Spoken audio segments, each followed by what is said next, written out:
Hello and welcome back to my channel, and if you are new, welcome. We do all things Zulu in this channel.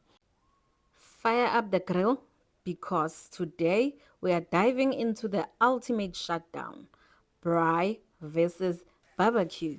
What makes a South African braai more than just a barbecue? And how does it compare to the classic barbecue? Stick around as we break it down from the flames to the flavors. Let's get grilling. So here are the key differences between a braai and the barbecue. In a true braai, wood or charcoal is always used.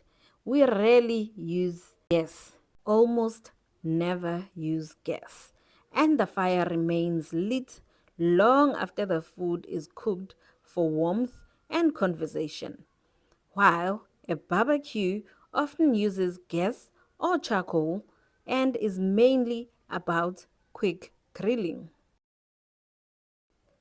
A braai features boerewors, which is South African sausage, lamb chops, steak, chicken, and even seafood like snookfish, while barbecue tend to focus on hamburgers, hot dogs, and ribs.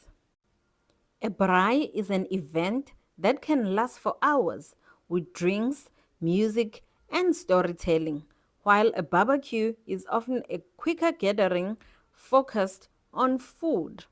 The braai is a symbol of South African unity, even celebrated on Heritage Day, National Braai Day on the 24th of September.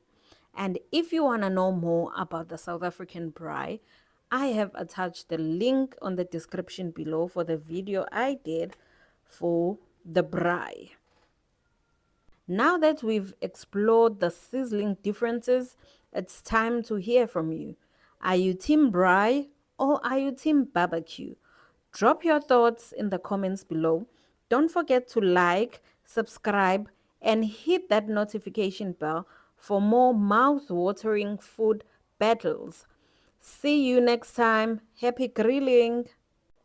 Thank you for watching. Ngiyabonga.